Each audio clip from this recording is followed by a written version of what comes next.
Good morning, everybody. My name is Dave Finale, and this is Real Estate Talk TGIF, episode 280. And that means we've also done 277 weeks in a row with this broadcast, bringing as much information to the real estate community, individuals, people, anybody who is involved in real estate or just has an answer or a question that they need to get answered. And we try to answer them with local real estate agents, with national experts, and we have one of those on today. And just, helping people out. And to further our help, this broadcast is brought to you by njheroesprogram.com, which is a program in New Jersey that helps and aids any hero, if you qualify, in selling and buying homes. So again, my name is Dave Finale, and I'm going to welcome Matthew Merenoff to the broadcast. Good morning, sir. What's going on, Dave? How are you? I'm doing really well. I'm really excited about our conversation because it's almost a year since you were on before, and we're going to compare a little bit time-wise, see what's going on this year in this market in 2023. This is October 20th, 2023. Nelson, hit the video. Real estate agents, are you looking to acquire clients consistently to grow your business and income for a great lifestyle? Well, this is Dave Finale, and I'm here to bring you the Real Estate Skill Builder broadcast, Real Estate Talk TGIF, brought to you by Real Estate Skill Builder and the Modern Agent team. Hello, everybody. Again, Dave Finale here with Real Estate Talk TGIF, episode 280. And we have Matt Merenoff on today for the Real Estate Recovery Group. He actually did write the book. People say, well, he wrote the book on this, that, and the other. No, he wrote the book on short sales. And put that book up again. I love that. You like that? Thank you. So this is a book. Anytime I have a question, and we're going to talk about a live case study today. And I've been doing my research, and you know what? This is my short sale google.com right here. I got everything I need. So anyway, Matt, I want to welcome you to the broadcast number 280. I got to start with the same question I ask everybody. What does TGIF stand for? Thank God it's finale. That is correct. You could say it with a little bit more excitement, maybe. Thank God it's finale. Good morning, Matt. It's a pleasure being here. Everybody, Matt is not only a colleague, but also a friend. And we're so excited when I get to have people I know on and we communicate with during the year. It's just, I enjoy everybody, but this is extra special because you know what? He wrote the book, right? Matt, let's tell your story real quick and then get into the meat of everything. Tell me where you came from and why you're doing what you're doing. So, I got involved in real estate in the early 2000s. I came from a wild background. I was horrible in school. I always thought D was for diploma. And it's true. And in my early, 20s, I was able to find somebody who loved me for me and put me, on the right path per se. And I got a great opportunity to be a train operator. So I was actually a New Jersey Transit train operator, which most people don't know. But I always felt like an underdog. So I got knocked out of doing that because I got sick and I almost died early on in my marriage. And my brother-in-law, my sister-in-law gave me an opportunity to work for their mortgage company.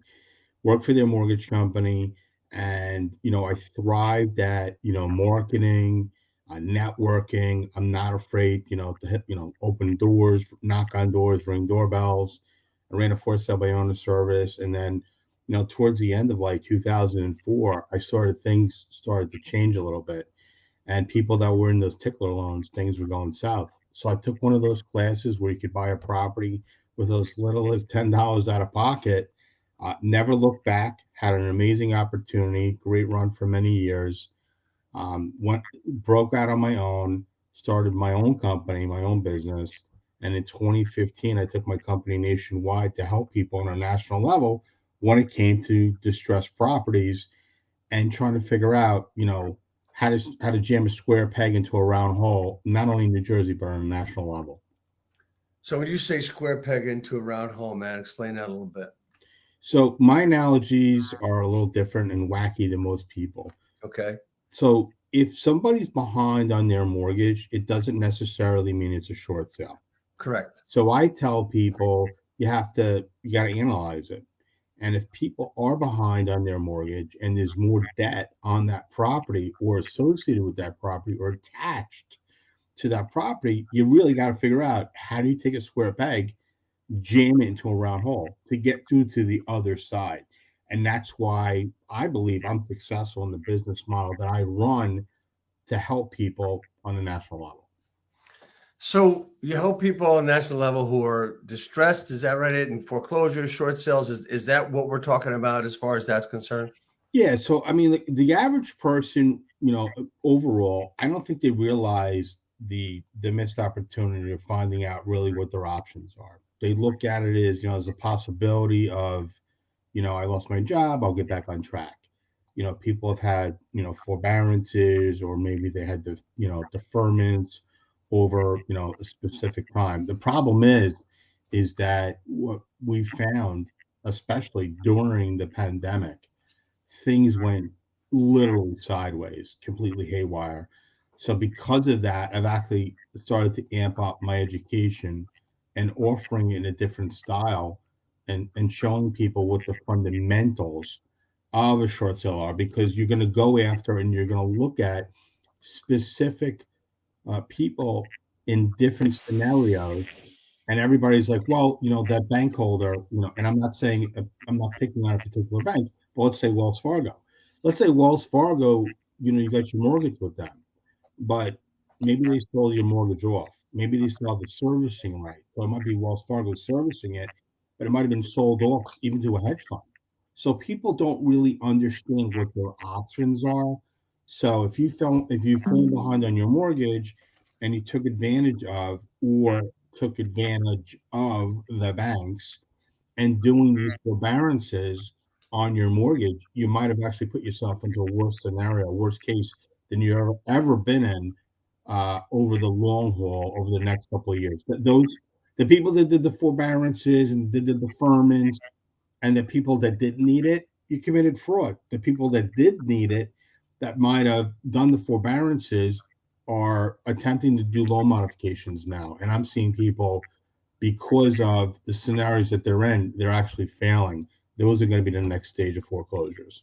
So when you say they're failing, are you talking about not getting approved for loan mods? Yeah. So let's back up a little bit. Okay. When everything got crazy and the world started to shut down, I was watching the news like everybody else, and I hate the news, but it was on the news and everybody kept talking about the pandemic and wearing masks and, we're in crisis mode. So everybody was saying, call your bank, communicate with your bank. Your bank is going to help. Your bank's here to help, blah, blah, blah, whatever. The thing is that people were going into these forbearance programs thinking that what they owed right now was going to go on the back of their loan, and it was going to be a deferment. Right. But that's not what happened. The majority of people were put into forbearances, and during that forbearance time, believe it or not, you were allowed to even pay a portion of your mortgage. How do I know? Well, first of all, I did it on my own house. I'm not too proud to say that, during the pandemic, business slowed down. It was for everybody, it slowed down. Right. The pandemic really killed mainstream, I guess, way of thinking for eternity, for the rest of our lives. Yeah, You're seeing big corporations are getting shut down because they couldn't make it through, or people that were taking those, payday loans, thinking that things are never going to get caught up with them, and now a lot of them are being asked to repay them. They're being sued. So there's a lot of things going on with that. But the main thing was, I turned to my wife on the couch and I said, this is going to be the next wave of foreclosures. And she said, you think? And I said, absolutely. They're telling people, literally, call your bank. You can't make your mortgage payment. People looked at it as like a hall pass. Well, everybody else is paying their mortgage, so I'm not going to pay my mortgage either. So by doing that, they actually put themselves in a worse scenario. And what I mean by that is this.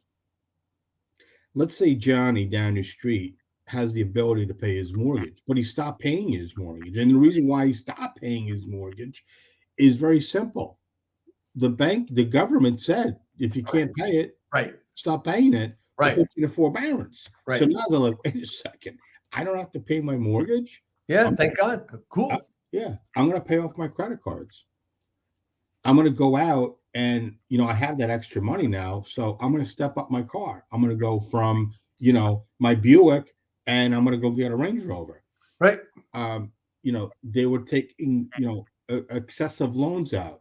Some of them were even maxing out their credit cards and trying to, get into business ventures. Some people were getting into the mask business. They were getting, you saw these key things where, like, Yep. don't touch a door, don't touch a doorbell, whatever it is. Yep. It was like almost like a rebirth of people that were going to go out there and try to change the face of whatever it was at that time frame. They put themselves in a worse financial situation. And by doing so, now I feel bad because a lot of these loans are now coming through or coming to. When 2023 hit, the moratorium was over, and then October this year, they said you got to start paying your student loans back. Like, it's a recipe for disaster. So a lot of mortgage people that I'm in contact with, not only in New Jersey, but all over the states, same thing. We're getting leads from people that ran up their fucking credit card so bad, and they may or may not have equity in their house because they don't qualify for a modification. So now, they can't qualify. They have equity in their house. They've got credit card debt. Those people, for the most part, are going to bury their head in the sand. They're going to drain all their equity out of their house because they're not going to pay. And they're going to set themselves up for the next phase of what I call, the next wave of, foreclosures. And there's always going to be a wave of them. I'm never going to go out of business. I want to try to help as many people as I can. The problem is always that issue. But I want to take it one step further. Sure. And then you can ask me next questions. When people went into these forbearances, they didn't realize that the forbearances at some point, either one had to come through and it had to be paid. Because remember, they thought they were deferments. What about the people that kind of understood what was going on? And let's say their mortgage payment was $2,000 a month, but they were only paying $1,000. So after 12 months, remember, you paid into it, so it wasn't 22, but now it's 12,000 you got to pay back. So now your regular mortgage, that was 1,000, now it's 2,000, and you're like, I can't pay it. I was so used to not paying my mortgage that I got a new habit. Now I'm buying shit. I'm online buy shopper person. I'm constantly getting Amazon packages to my house. I'm doing online betting. I'm trying to support my other business that now is failing. So there are some people that were saying, hey, you know what? I can pay it. I'm good. Everything is great. Here's where they went wrong, Dave. The people that could pay it, like myself, we had a couple of lean months, and it was easier for me to have money in the bank and to pay part of my mortgage. So I paid part of my mortgage. So at the end of it, I was really current anyway. But here's what I did that was totally different than everybody else. Remember, I'm on the phone with asset managers and servicing companies and banks all the time to the company. I said, let me ask you a question. What happens if I'm in a forbearance and I decide I don't need it anymore? Oh, that's the instant death to your credit. And I said, what? And they said, yeah, you're in a forbearance and you pull yourself out of the forbearance before the time frame of that forbearance is over. We'll go back in those months that you made partial payments or made no payments. We're going to mark them delinquent on their credit report. Nobody thought to ask that question. I'm not usually the smartest guy in the room. I don't want to be the smartest guy in the room. But questions like that were not answered. And I'm friends with multi-millionaires. And a lot of them were like, shit, I didn't even think to ask that question. Right. So there's going to be a lot of rioting and looting in the streets, in my opinion, over the next couple of years. Do I think it's going to be 2007, 2008? No, because we're in a different time. Right. Since 2022, we're ranked overall, I think, second across the United States in foreclosures. And I'm looking at some of the notes that my assistant put for me here. And in 2022, between 16 and 17,000 properties received foreclosure notices. So we're at a high foreclosure rate, but that doesn't necessarily mean it's a short sale. They might have to sell their property. They might have equity. They might not have equity in their house. So there's a lot of things that people really need to think about. Is it true that a lot of people who went into the forbearance now they're out of it, they go like say, okay, great, let's go, let's put our house on the market because we can get a lot of money for it now, and then go buy our next house. Is it true? And I think this is, I'm going to ask you your opinion on it, are we seeing that these people are finding out, holy shit, I don't have any equity because of the forbearance that has been placed on my home? I mean, I know a lot of people that happened the same thing to you that you just said, right? Where they didn't know that if you came out of it, it was going to hurt your credit. Yep. And number two, they didn't know what was involved about putting everything on the back end where they now owed a hell of a lot more than their payment existed. Have you seen that a lot? Is that something that's prevalent today? It's starting to be a new trend. The mortgage people that maybe supply leads for real estate agents, or vice versa, real estate agents that have leads coming in for people that, quote unquote, may or need to sell a house or even buy a house. Those people are getting qualified, the buyers, they were renters. They weren't paying their rent, right? They got accustomed to not paying their credit cards, or maybe they missed a couple of payments, not realizing it really damaged their credit. So it's both sides. So across the board, you have homeowners that are in trouble with their properties. They don't even realize how much trouble they're in because I got equity in my house, I can refinance. Not if you got shit credit, you can't. Right. And that's happening a lot more and more now, where people are reaching out and say, hey, how do we bring you on that if we have somebody who's in trouble, will you talk to them and be the voice of reason? The answer is yes. Why would I not? Because if people could walk away, and Dave, let's be real, people could walk away with $50,000, $60,000 even, and pay off their debt and get a fresh start. Doesn't that make more sense than going another year or two, going negative, sucking all the equity out of their house, completely screwing themselves credit-wise? And let's say, Jesus is going to help me. Listen, last time I checked, Jesus doesn't walk around with a checkbook, all right? So he ain't cutting you a check. So you got to think about it logically.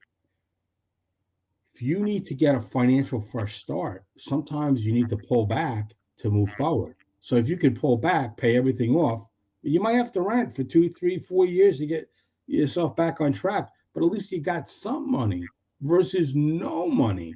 And a lot of people are not listening. That is going to be the next wave of foreclosures. They're sucking the equity out of the house. No, man, you've got your fingers on the pulse of a lot of different things. I was talking to somebody last night along with this, where he thought is going to create more problems than we had a while ago, where interest rates were going to go up to 10, 11, 12% over the next 6 to 12 months. I find that to be kind of odd, and I don't look at it that way.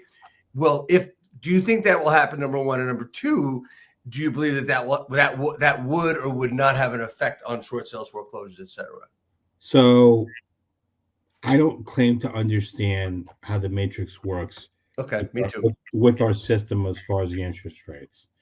Do I think they're going to go higher? I don't know. What I do know is people that are so accustomed to purchasing properties now are like, well, I could have bought that house and my interest rate would have been 3%. It would have been 4%, but now it's 7%. I'm not going to buy a house. Here's the problem with that. Because of the fact that nobody's selling their house, guess what's happening? The property prices are going up. Right. But here's the thing too. Now you've got property prices going up. You've got interest rates going up.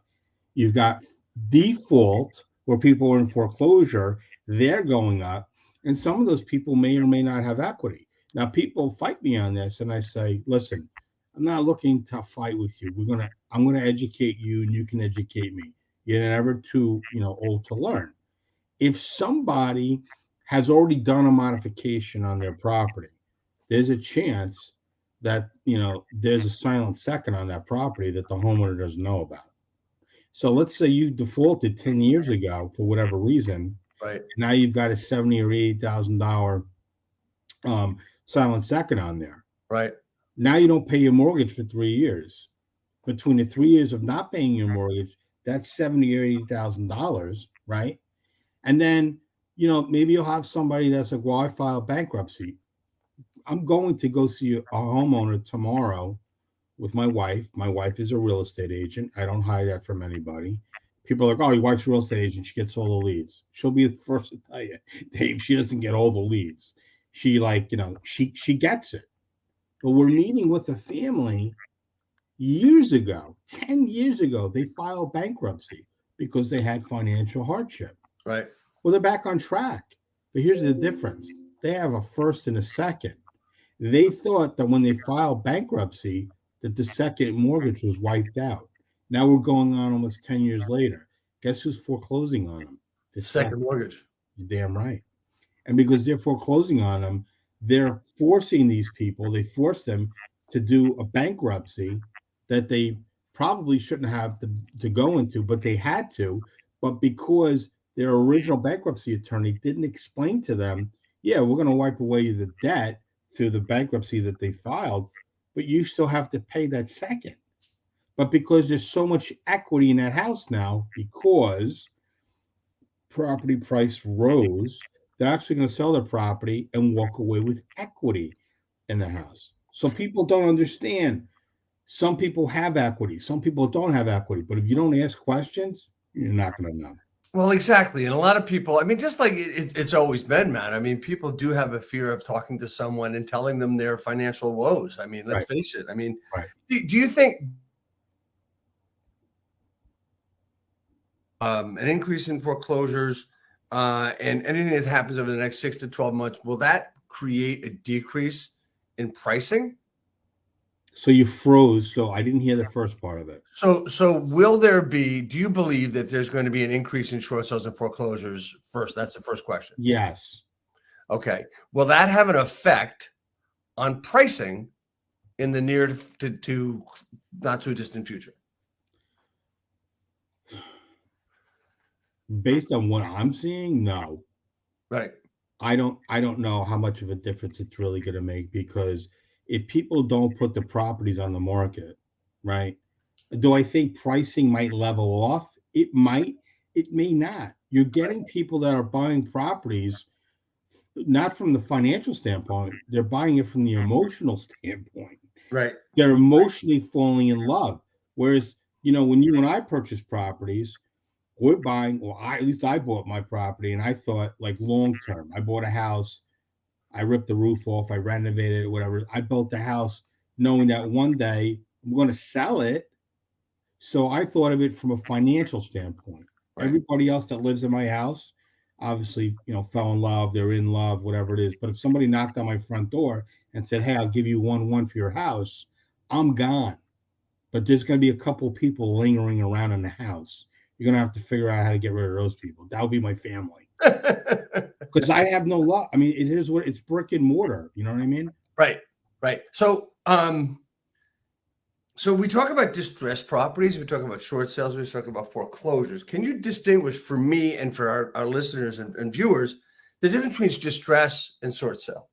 So, there's a big difference. So somebody who's in distress and a short sale. Short sale is when there's no equity.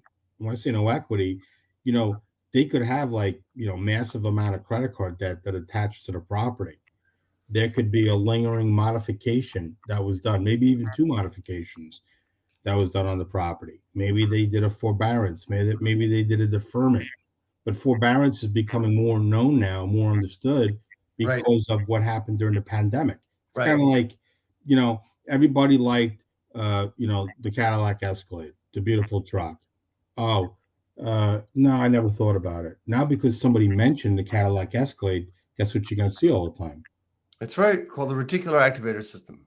You'll see, the Escalades. So same concept with the forbearances. It's just becoming more known now than before. And there's a lot of things that, I teach and I educate people on because of the fact that people don't understand. You almost have to become a psychologist or psychiatrist when you're talking with these people that are in distress. And if you don't, and I'm not saying that all people don't have common sense, but some people in the industry don't. And people that are real estate agents got to stop with the 9-to-5 mentality, because as a real estate agent, you're an entrepreneur. And you know as well as I do, when you're your own business owner or have an entrepreneurial spirit, it's not a 9-to-5 world. You'll work 80 hours to avoid working a 40-hour work week. Yes, that's right. All right, man. So we talked a little bit about sellers, and it's really important for any seller that starts talking to a real estate agent to ask an awful lot of questions. You But know, hold on a sec. But let's talk about the distress side because we didn't talk about the distress okay, side. I'm sorry. So the distress side of it is completely different. You don't know. Maybe they had a job loss. Maybe there was a death in the family. Maybe, there's a divorce scenario going on, or they're separated, or some type, it could be anything. But now they're starting to miss their mortgage payments on their property. But maybe they have equity in it. But maybe now they're not paying attention. They're not opening up their mail because they're worried that if they open it, God forbid, it's going to be a letter in there that they don't want to read. Problem is, when you bury your head in the sand, whether it's in distress or whether it's a short sale, you're really going to prevent the inevitable. That's going to eventually, it's going to rear its ugly head, Right. and you're going to have to figure that out. Right. So I do have people that are in distress, and we've helped them, and they've actually retained us to come on to slow the process down so they can actually move forward, sell the property. They walk away with something versus nothing. They pay off whatever they have to pay off. If we can settle it, we settle it. And I've had actually sellers pay my fee for services to avoid having the foreclosure. Foreclosure is never the option. So if you're in distress, you could always reach out to me, or you could reach out to Dave and have Dave introduce you to me if you're following Dave. Dave's a solid real estate agent and he's a coach. And I'm not just saying that, I mean it. I mean, Dave, you've been around for a long time. You own a huge brokerage, and you went in a different direction, which, hey, God bless you. Most people don't understand how to change with the times. So if you're in distress, you need to find out what your options are. And I tell people that all the time. You need to know what your options are. Foreclosure should never be an option. Right, exactly. All right. So I want to talk about the sell and the buy side. Okay. So, and what I mean by that is we talk a lot about the process and what's going on with short sales. I also, and it's very important for the seller to talk to that agent or that person, you, me, whoever it might be, ask a lot of questions. And it's really important. I think where a bigger problem comes in is when, there's a buyer that finds a short sale. And I want to go through a process with you on this and ask a bunch of questions about this so that we can possibly educate buyers in this respect too, because, buyers need to understand that there's a time lag here that could happen, as well as a lot of different information we need to look at, including data that's all over the place that we can't understand which is which, numbers, values, estimates, all this other crap, right? So, okay. So let's call this 828 Short Street. We've got a home listed at it's listed at 450, and they owe, let's say, the debt on it, according to the tax sheet, says 535. Okay. So what's the first thing we need to figure out here? Because I want to go along with a little bit more data that we've been able to find. By the way, this is a real study. This is not real numbers. This is not real address. This is all different numbers just to facilitate the thought process for buyers here, right? So we have that, and we've looked at values. There's a Zestimate value. There's a RPR value. There's a Remind value, and a Remind also says what your mortgage is, what you have left on it, and all this and all this other stuff. There's a Liz pendants, but we don't know where the lien is, right? So what do we do with let's talk about this, right? The buyer sees it, they're excited. Oh, I can get this at a great price. I can do it quick, whatever. What's the offer price? I mean, let's just say the market value of this home, 450. Market value of the home is 475. See, that's the market value, but they supposedly owe 535 on it from a 450 listing. Talk to me about the parameters I just gave you, and we'll go from there. So it's funny you mentioned that scenario. That scenario pops up a lot with me, obviously, because of short sales. And I like the way you set that up. So you're talking about an $80,000 difference between what's owed on the property and what the property is currently listed at.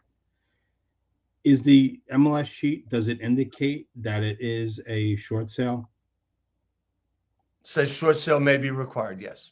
Okay. Well, it would be required because that's 100%.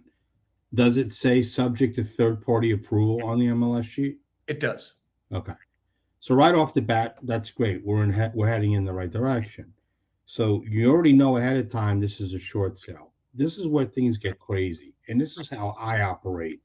And as I said, I deal with asset managers. Some like and understand what I do as a concept. Some tolerate it. Let's just say that. So I'm not going to have somebody overpay. So let's say the actual market value of that property is 475. Right. Okay. Now $475,000. Now you're talking a difference of what is that? 60 some odd thousand. Let's say $60,000 difference. Right. Right. I'm not that great with numbers, believe it or not. That's it. And I deal with short sales. But at the end of the day, now you're looking at that dollar amount. So let's say it's a $15,000 to $20,000 difference. I tell people all the time, why would you overpay for a property that's never going to make the original lien holders whole? Meaning, let's say they've got $15,000 in credit card debt. Let's say they've got a $20,000 medical judgment. Let's say they've got an IRS lien on the property for $100,000. When someone says to me, it's listed as 450, they think it's only owed 530, but the reality is it might be well over $600,000 on a house that might be worth only 450. I might say to the listing agent, how'd you come up with 450? Can you justify that with comps? And they say yes or no. Or they say something stupid like, well, my buyer wanted me to list it at 400, so I listed it at 450 because I didn't want to seem like, I was trying to like convince the bank for a lower number. So, there's so many different things that are wrong with that. Right. But at the end of the day, the first thing you need to do when you see that it's a short sale or subject to or the possibility of might require a short sale, you have to have a title report. And the majority of the people that I've seen that try to do these transactions don't run title reports. So if it's a failed short sale and I get brought in, I say, do you guys have a current title report that we can look at? No, we never ran title. Well, how do you know what's on the property? The homeowner told us. The homeowner told you. The homeowner that's been in distress for the last 5 years, you think they're going to remember everything? Did you ask them for all the letters that they received in the mail showing of what they owe, what they don't owe, or the notices of, pre-foreclosure? No, I never thought to do that. Why is that? My next thing is I say to them, didn't your broker show you how to do a short sale? My broker likes to collect a desk fee, or he wants me to go for a low-hanging fruit. He doesn't want me to go after distressed real estate. That's the first red flag. But I'm veering off. Getting back to this, right? The title report is the footing, the foundation, beautiful, for the framing. Right? Let me say it again. The footing, right? And then you have the foundation and you have the framing. If you don't have a footing in the frame, if you don't have a footing in the foundation and you build a house out of wood and put it on the dirt, it's going to fail. Same thing with the short sale. So if you don't have a relationship with the title company, call me and I'll give you the name of a title company that understands exactly what I do, not only in New Jersey, but on a national level. You got to have it. It's like, oh, the person has a heart condition. How do you know? Did you do EKG? No. So the title is so imperative, and this is my opinion, whether it's a short sale, whether it's a regular sale, because the seller might not remember what happened over the last 10 years. And if they have judgments against them or liens additionally against them, you're going to run into scenarios like I run into on a daily basis where nobody thought to do it because, well, the seller's got a nice car, or the house is so well kept, or they have a nice job. You always have to find out what is the backstory. Hey man, is it possible for the buyer agent or the buyer to run their own title report on the house they want to buy? Yeah, 100%. So we work with the sell side. Obviously, we get involved. either if it was a failed short sale or they're getting ready to list a property or even beforehand and they want to work with the real estate agent, they reach out to my company directly. On the buy side, we work with buyers a lot too. And I encourage a buyer that if you want to go after a short sale, reach out to me. Whether you want to use my company or not, at least get educated from the buy side. I think that if you're serious about buying a property, you really should get a title report. But get a title report from a company that's well educated and understands distressed real estate and short sales. If you're working with a title company that's not familiar with short sales, or their quote unquote underwriter for that title company isn't a big fan of it and doesn't know or understand how to omit things on the title report, meaning clear them for closing, you're dealing with the wrong title company. So yeah, we're looking at a title report. It's going to tell you, number one, if they're liens, but they're also going to tell you if they're personal or on the property, right? yeah. And that's really important because if they're personal, is it different, or what's the hierarchy there for liens or judgments against the property or that comes up on a title report? It depends on how it was filed against the person or the individual. Okay. Is it the same name? Is it a junior? Is it a senior? Was it something that, similar birthday, but it's off by one digit for the year or the month or whatever it is? So there's multiple things where things could pop up on a title report that are incorrect, similar to a credit report. A lot of people's credit reports aren't correct either. So Right. if you're a buyer and you run your credit and you're getting a mortgage and someone says, well, your credit score is X, Y, and Z, the average person doesn't even ask, oh, my credit's bad. Okay, I guess I'm not going to be able to afford a house. People, that's a lost opportunity. You can cultivate those people as buyers to help them, basically fix their credit report and get them back on track. Right. Multiple things people don't think about when it comes to real estate. So all right. So we're still hanging with this buyer now. They make an offer. A couple of things with that offer, right? So let's just say that the house needs work, right? It's been hasn't been abandoned, but it's been neglected. Okay. It's been neglected and it needs, let's just say that it needs a new roof. All right. Because there's a hole in the roof and the water's leaking in and all this other stuff, right? There's also, okay, so the buyer says, well, this is where I want to live. I'll take care of that, right? Is an offer, is a highest offer the one that always gets accepted? And how should offers be manipulated to get them accepted? That's good questions. So recently we just did 2 transactions where one buyer went in $60,000 over, another buyer went in $75,000 over. They won the winning bids.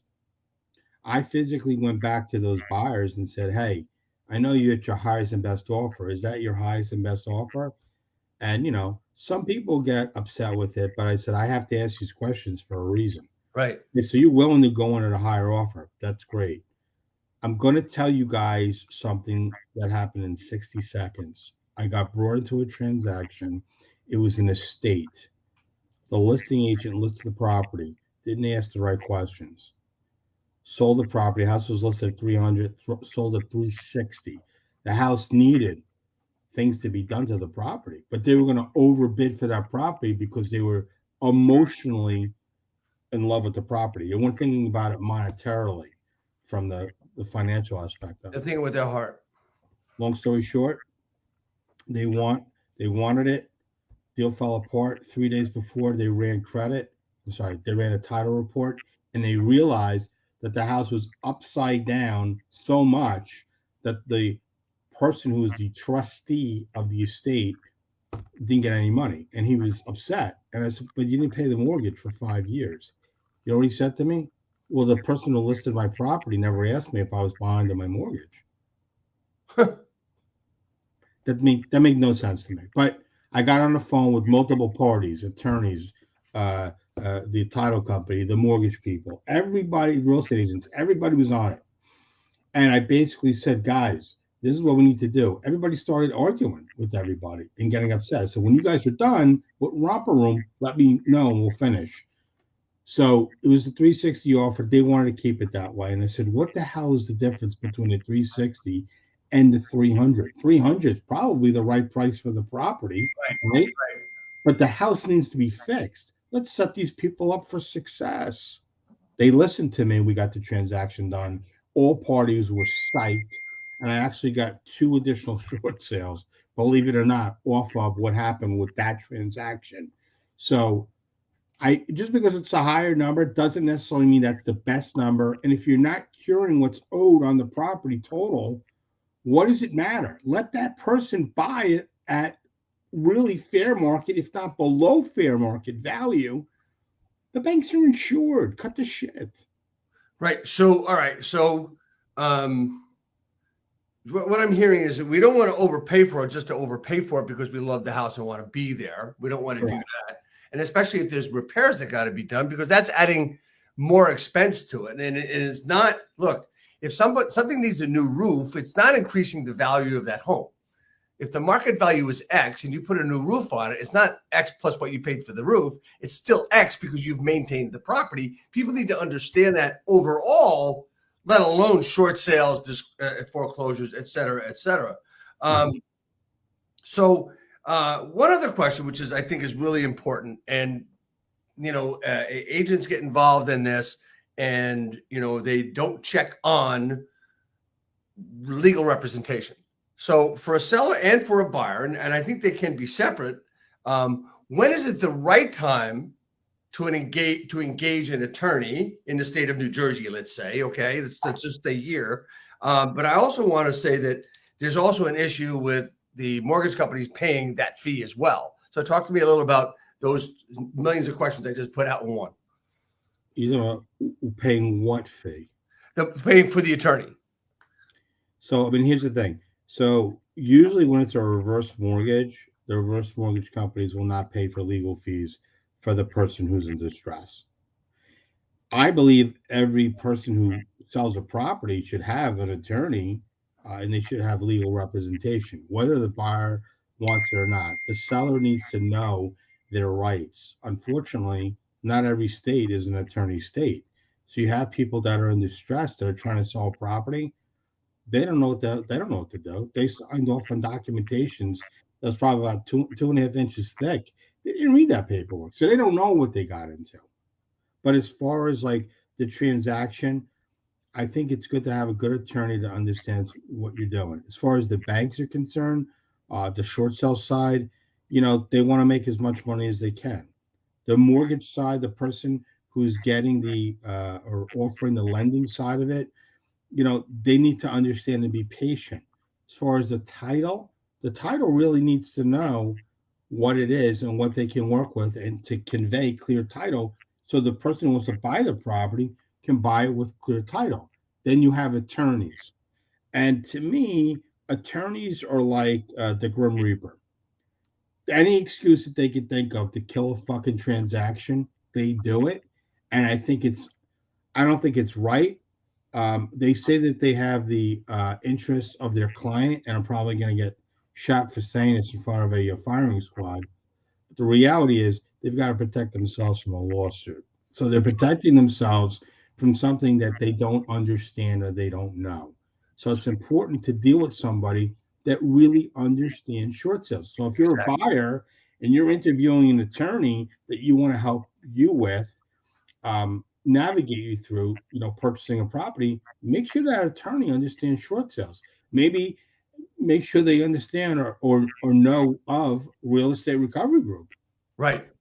So here we got a question.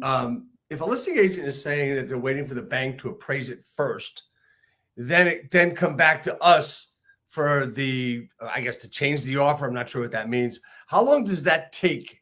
And does this sound right? Is this the right scenario where the bank's going to get it appraised and then come back to you with numbers?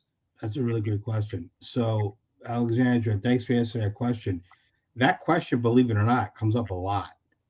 Years ago, they used to have a thing called a cooperative short sale. And basically what they did was they went out and they did evaluations of the property. Right. And then they told the agents what they needed to list the properties for.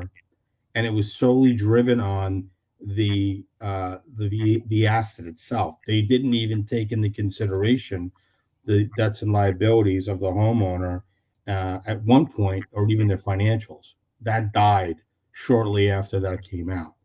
So if a property is listed on the MLS and the bank is waiting for somebody to submit an offer, then yeah, they might not go out and do an evaluation on the property until they actually have an offer. Me, I work these transactions in reverse. I almost push the bank to go out and do an evaluation. And some of them get mad. And I said, let me ask you a question. It's almost like false advertising. You're telling a listing agent to list a property at fair market value, Right. but then you're coming back and telling them you want the property listed for $75,000 more because you picked a moron that's not even the same county that understands the listings in that area, whether it's the north side or the south side of a That's right. parkway or of a highway. I mean, come on. So that doesn't always work, but I like to spend time before a property gets listed, if we have that time, to set footing, foundation, Right. and the framing. Because for us, for my company, no bullshit, we're at a 96% success rate on getting a short sale done because everybody's listening from the beginning.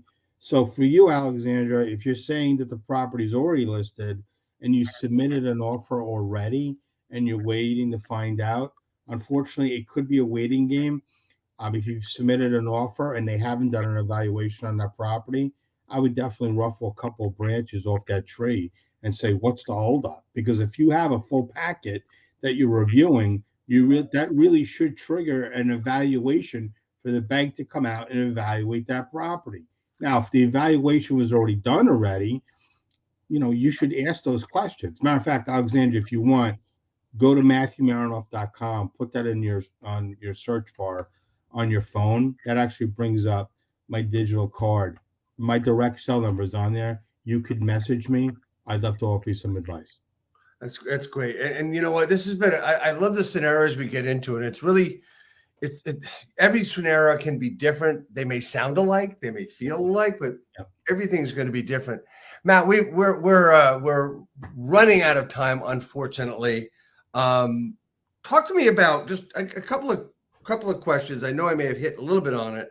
We talked a year ago, and the situation was a little similar. Has the situation gotten worse in the last year, from last October to now? You're going to see a lot of things change, in my opinion, when it comes to real estate, because now you have, what is it? You submitted an offer about a few days ago, still waiting process. Yeah. So what I would say to you, if you submitted your offer a couple of days ago, I would find out who's running that crazy train. Is it the real estate agent that's doing it? Is it the paralegal? Is it the attorney doing it? There's nothing wrong with asking these questions. I mean, don't be pushy about it, but you could ask. And I would follow up with those people probably every 5 days for a status update on it. And if for whatever reason, after like 30 days, you're not getting somewhere or at some point, if you want to tag me in to try to help out, I have no problem doing it. But as far as the market's concerned, yeah, I mean, the floodgates are open. So whereas before they couldn't foreclose, now they can foreclose. So you're seeing a lot of properties that even have equity in it. You're going to see properties going to foreclosure that have equity. You're going to see properties that before the pandemic, that were hanging around, that were in foreclosure. You're going to see those things start being dropped out of a plane and now have sell dates. So I'm encouraging people, if you're in trouble with your property and you're watching this on the replay, or if you're a real estate agent and you had some bad months and you're panicked, follow up with your local sheriff's department and find out, is there anything there? Because they find out, believe it or not, 30 days prior, and sometimes 45 days prior to, when the actual sale date or auction is actually going to take place. So it's very scary. There's a lot of misconceptions with people that are in distress and in foreclosure. If you don't ask questions and you don't know your options, you will be shit out of luck. Yeah, so that goes for the seller, the owner too. Here's a quick question from Renee: is there any way around the selling agent if they're not responsive? So I'm going to answer that as delicately as possible. I wouldn't be, but go ahead. Well, I mean, look, at the end of the day, like if the listing agent isn't doing their part, like for me, like when I get involved in short sales, and I love finding out, like I say, how to jam the square peg into a round hole. So you got to ask questions. So if the listing agent isn't responsive or isn't getting to you, I wouldn't necessarily go to the broker first. If they're on a real estate team, maybe ask a team member, hey, I follow you on social media. Yeah, can you just tell me, like, is this agent alive? Do they have a pulse? Or even go to the attorneys and have your attorney write a letter to the other attorneys. Like, listen, we haven't heard anything. It's really unprofessional. Can you at least give us an update? Let us know where we are in the process. My buyer is serious about purchasing this property, but we feel like this isn't being taken care of in a prompt manner. Can we at least get an update on every Friday on what's going on with the file? And if you're not getting any response, you might want to think about moving on to another property, unfortunately. Right. I think that's the biggest problem with look, in this day and age, there's a lot of different types of real estate agents. There's the ones that are really good and the ones that aren't. That's only two kinds, by the way. And my point is really simple. When it comes to this, there are people that don't answer their phone. Look, guys, I'm going to put something out there that's, and a lot of people who know me know this is a pet peeve. Texting is really cool, right? It's really cool. If you want to be a keyboard agent, get out of the business, right? There's still important things that we can do voice to voice, which is on the phone, right? And if you can't meet them in person, this is a great way to do it too. I mean, this is not, there's so many different ways to meet face-to-face on video and virtually. And I suggest you do that. If you want to be a keyboard agent, please leave the business or find something else to do, because it's really not personal. It's not relational at all. It's just transactional. If you know how to do short sales or you've done them before, doesn't mean you know how to do them. Please be responsive and go back to people. And most of all, you know what? Don't ignore people, because number one, as a common courtesy for being a human being, you really need to respond. There's a lot of people that take a long time to respond to shit in this business. And it's, you know what? I'm sick of it, which is why I've moved on to different things. And it's getting to a point where there's so many things I can do, and I just can't do a lot of them now because I don't want to deal with that kind of person. Anyway, that was my little short rant on communication. Listen, we've got on the screen here two main ways to get in contact with Matt. It's at Matt Merenoff on Instagram, and we also have MatthewMerenoff.com on his website, and all of his information is there. He will connect with you. He will talk to you.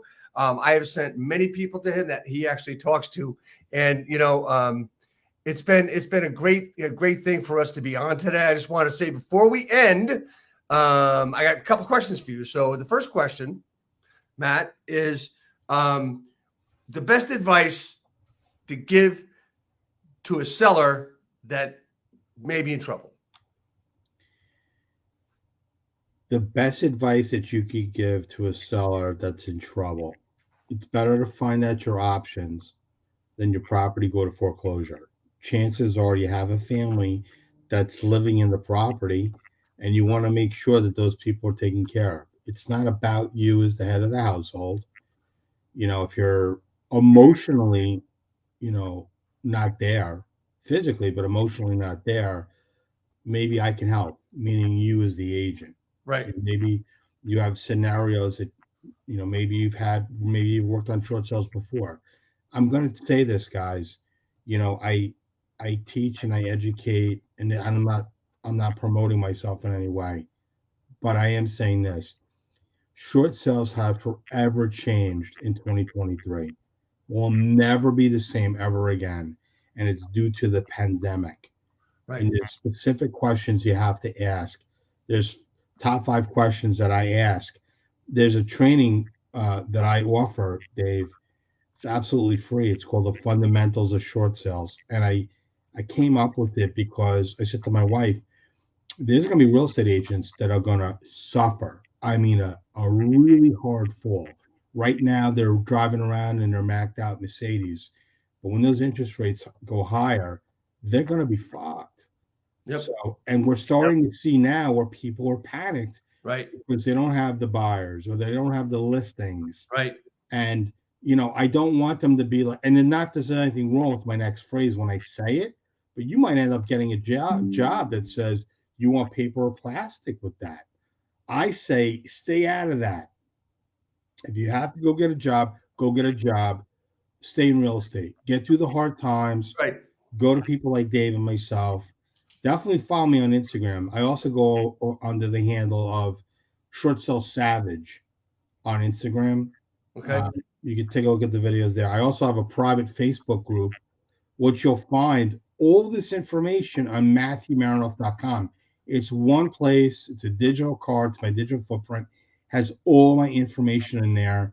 And I have a space, if you go to my website, and it shows events. And that actually shows where I'm going to be doing other Zoom calls or actually speaking at live events. Awesome. Hey, man, I wanted just to put one other thing out there. Look, if you were in a forbearance or if you did some stuff to help you during the pandemic, please, and if you haven't checked it, please check what your mortgage is. Please talk to either servicer or your mortgage company. Please go out there. And if you haven't paid your mortgage in a couple of months, you need to reach out and talk to one of us. And last but not least, two more really quick things. 3 things, actually. I want to just say that next week we've got Daryl Davis, real estate coach, power agent program founder, real estate coach and trainer and marketer. Daryl Davis is going to be on with us next week. I'm really looking forward to that. And that'll be a fun broadcast as well. But the last question is, dude, Matt, how can I help you grow your business? I mean, listen, having me on here, I think this is the second time I've been on here. Yep.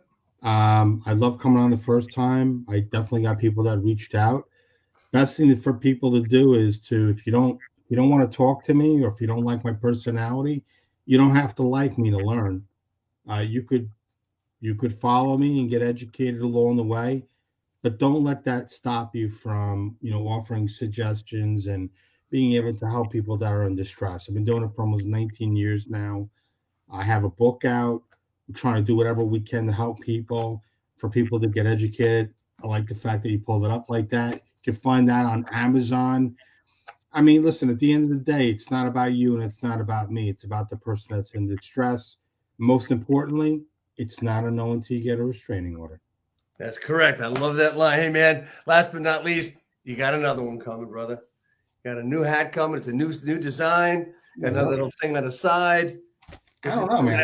I like this hat. I like this hat. Well, I like it too. I mean, I've got several.